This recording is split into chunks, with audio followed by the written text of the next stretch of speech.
দিনাজপুরে আগাম জাতের আমন ধান বাজারে উঠেছে। মন প্রতি বিক্রি হচ্ছে 1050 থেকে 1075 টাকা পর্যন্ত। বিস্তারিত জানাতে গোপালগঞ্জ হাটে আছেন সহকর্মী গোলাম নবী দুলাল। সরাসরি যাচ্ছি তার কাছে। দুলাল, গোপালগঞ্জ ধানের হাট, এটা সকাল থেকে কিন্তু ধান কেনা বেচা এখানে জমজমাট। এই গোপালগঞ্জ হাটে আপনার বিশেষ করে যে আমনের যে আগাম যে জাত, যদিও আমন আপনার ভরা মৌসুম এখনো আপনার উঠতে শুরু করেনি, তবে আগাম যে জাত সেটা কিন্তু আপনার উঠতে শুরু করেছে। এবং আজকের এই গোপালগঞ্জ হাটে আমরা দেখছি যে নূতন আমনের যে জাত সেটি কিন্তু আগাম উঠেছে। বিনা 17, বিনা 7 এবং কটরা এবং পাথর কাটা, সেখানে কিন্তু আমরা দেখছি যে ভালোই বেচা কেনা হচ্ছে। তবে কৃষকরা যেটা বলছেন, আজকের যেটি দাম নূতন যে ধানটি তারা বিক্রি করছেন প্রতি মন আপনার 1050 থেকে 1075 টাকা প্রতি মন। তারা যেটা বলছেন যে এই মুহূর্তে এই ধানটি তারা তুলে কিন্তু আগাম যে আলু, সেই আলুটাকে আবাদ করবেন।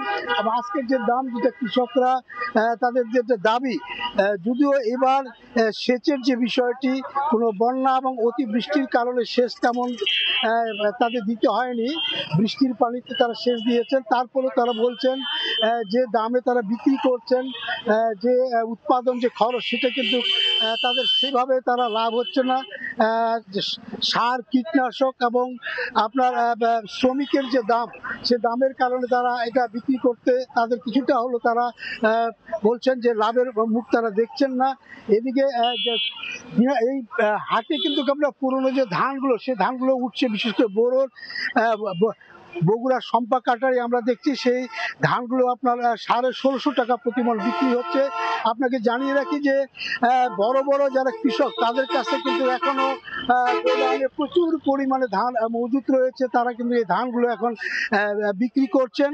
এবং যারা প্রান্তিক কৃষক, আগের তাদের ধান নাই, তবে নতুন যে ধানটা আমন যে আগাম জাতের যে ধান, সেটাতে তারা কিন্তু আপনার বাজারে নিয়ে আসছেন এবং তারা এটা বিক্রি করছেন। যারা কিনছেন তারা বলছেন যেহেতু তাদের মিল চালাতে হয়, চালের যে দাম সেই অনুযায়ী তাদেরও কিন্তু পড়তা পড়ে না বলে জানিয়েছেন।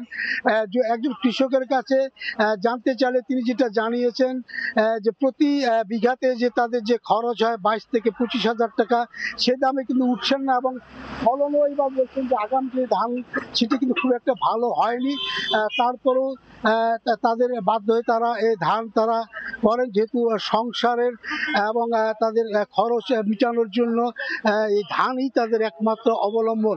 এখানে যে আমাদের কৃষি বিভাগ, দিনাজপুর কৃষি বিভাগের সূত্রে যেটা জানা গেছে যে এবার দিনাজপুরে আমনের যে আবাদ হয়েছে 2,60,860 হেক্টর জমিতে, এবং উৎপাদনের যে লক্ষ্যমাত্রা চাল আকারে 9 লক্ষ মেট্রিক টন এবার করা হয়েছে। আর আগাম জাতের যেটি ধান, সেটি আপনার 37,000 হেক্টর জমিতে করা হয়েছে। তবে কৃষকরা বরাবরই যেটা বলেন, সরকার ধানের যে রেট দেন বা ধানের যে মূল্য নির্ধারণ করেন, সেটা দিয়ে তাদের কিন্তু তেমন পোষাচ্ছে না। তো আমার কাছ থেকে গোপালগঞ্জ হাটে ধান বেচা কেনার সর্বশেষ এই ছিল।